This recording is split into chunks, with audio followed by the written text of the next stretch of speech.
Hello and welcome to Sister Chat, a video series sponsored by the Sisters of Notre Dame to bring women together to chat.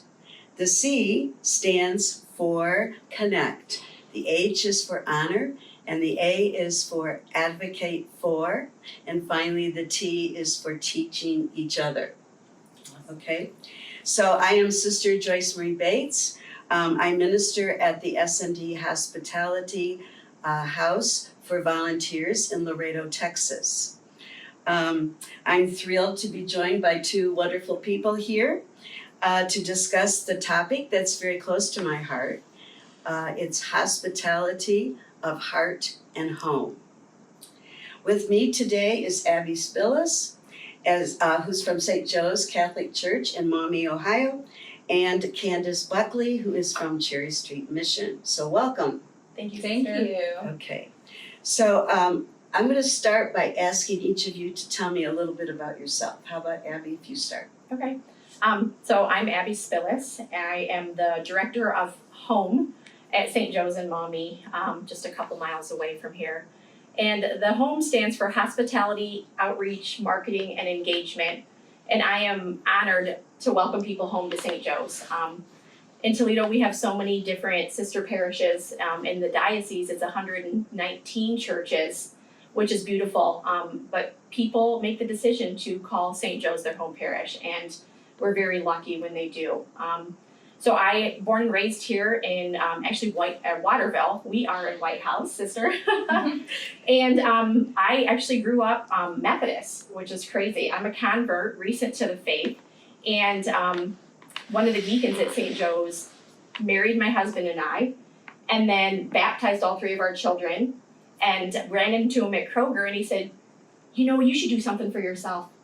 He goes, you should really go through RCIA. So 6 years ago I did that, and it was one of the best decisions I ever made, and now I'm working not only at the parish that I went through RCIA, but now I'm able to give back and minister to others the way that the deacon did for me. So I've got 3 children, and like I said, my husband, my kids go to St. Joe's in Maumee, and it just is it's a dynamite family between the school and the parish. And then my degree is in hotel restaurant markets. First job was a waitress, a busser at one of our local breakfast restaurants here in Toledo. And I would bus tables, and then I just kind of grew from there. And what I loved about restaurant was you got to meet the different people, and it was something different for every table. And that just kind of opened not only my eyes, but my heart to hospitality. And you can show it in very many ways. So it's in my bones. It is my degree, but I also believe it's something that everybody should do for one another, is be hospitable no matter what.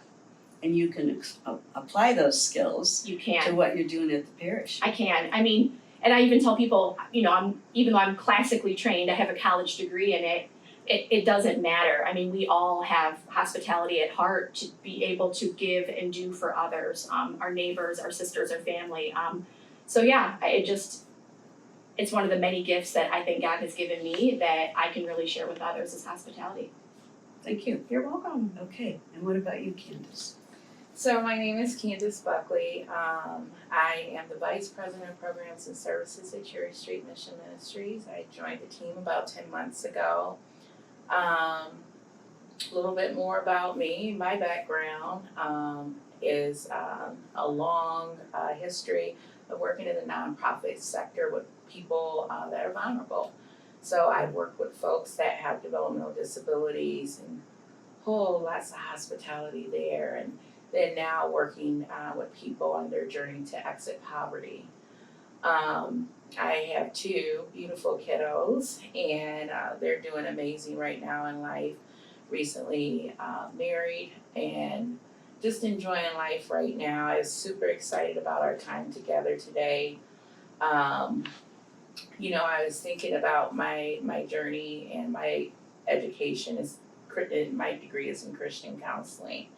And I think about the whole counseling process and just getting people to open up, right? You have to make people feel welcome. You have to make people feel heard. You have to clarify.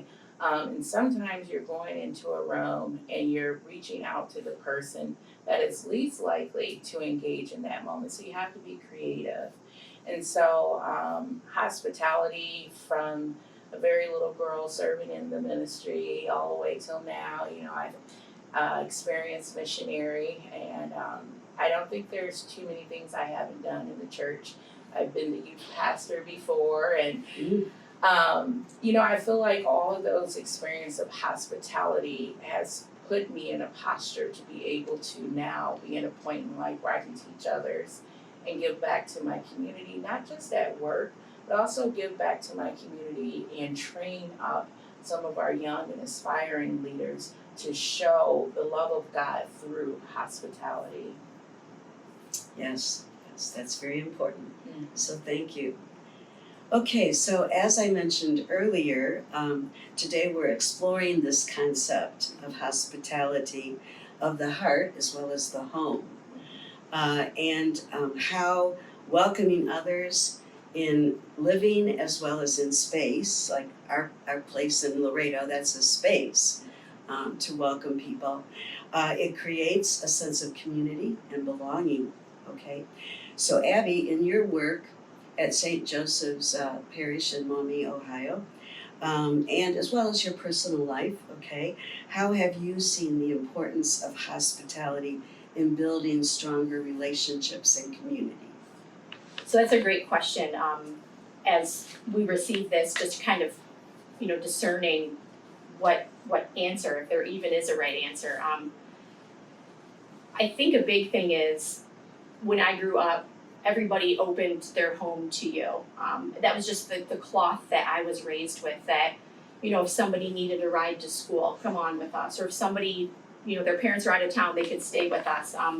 Just really big, your neighbor was part of your family. And then growing up in a family dynamic like that, and then COVID hit and everybody shut each other out. Yes. And I worked, I didn't work for St. Joe's at the time, but I was seeing my coworkers in a tiny box. And I dealt with that for 3 years because it was all done on the phone or in the computer. And I was yearning for that connection, for hospitality. And then I was graciously asked to go work for St. Joe's. And coming out of that, people just needed people. And I was so happy because I think the church was at a weird point in time where, people felt like they were hurt by the church, or they didn't understand a teaching, just so many things swirling out in society. And when somebody would come in, just being that face to welcome them. I mean, like I said, at the end of the day, people need people. And really just using what we all have, like kindness, because people do want to belong. And I would share my journey with people. My life has been great, had some ups and downs just like everybody else. But really saying to them, if the Lord has accepted me here and all of my brokenness, like, please just come, like, there's space for you. And really just, people, I think, were floored by that. Because normally society wants to put everybody in a box. And no, just come and share yourself, because at St. Joe's, we've been on the rise, our community. We're on the brink of 55 ministries and committees, very active ones. We're building a brand new school addition. We're welcoming next month 3 Mercedarian Sisters of the Blessed Sacrament to found a convent and teach in our school again. So really just having something for everybody where they can belong. I'm very grateful that I can guide people, and then they find that for themselves, but then that also takes them closer, ultimately, their spiritual life with the Lord. So I think I've always been outgoing, and that's really helped finding people have a sense of community or feel comfortable. So just being true to yourself and sharing your gifts. Again, Jesus always welcomed people no matter who you are. And so really just trying to shine that and remember that message myself to help me disciple to others. Okay, thank you. You're welcome. And Candace, through your experience now at the Cherry Street Mission, how have you seen acts of hospitality transform lives, especially there where you have, like you said, more vulnerable people? Oh, I can tell you, sister, it has been such a blessing to my core. I look at Cherry Street Mission Ministries in the best way I love to describe it is every person that is coming through that threshold, that door, is on a journey. whether it be a volunteer, whether it be a person in need of services, whether it be a staff person.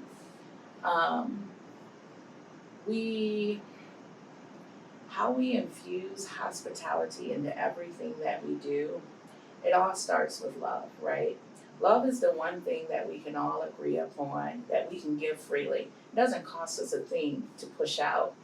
And so part of that is that connection with Christ, right? Mhm. We have our core values that, when part of our hiring process, you know, are you in line with our core values and our beliefs? Christ-centered, gritty, relational, innovative, and solution oriented. Like, are you in line with those things? When we get that commitment, then we take the journey together. And so it first starts with the love of Christ flowing down into us, right? Mhm. We ask God to fill our cup up on a daily basis, because it's not easy work, it's necessary, and we know we're called to do it.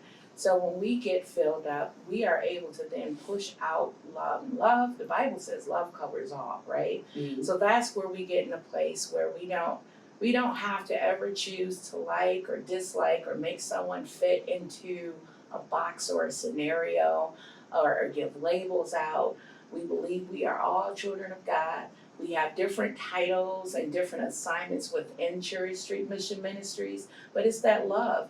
It's the love even on the difficult days, the love of God and what He has shown us that allows us to pour out and change lives. We don't require our guests to participate in faith-based activities.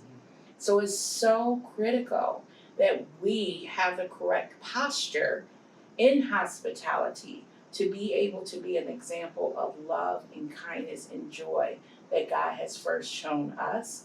And that is something that they feel. They can't describe it, but we know what it is. Mhm. And don't you think it often begins with a smile? Yes. Like, I'm trying to learn Spanish, but it's been slow going. So when I'm actually at the shelter with the migrants, and I can't very well speak to them, if I give them a smile, it just, they smile back, and you can tell that they are feeling more accepted because of that. Sister, I call that universal nonverbal language. Yes, Everyone very knows good. what a smile means. Yes, yes. Okay, maybe one more question.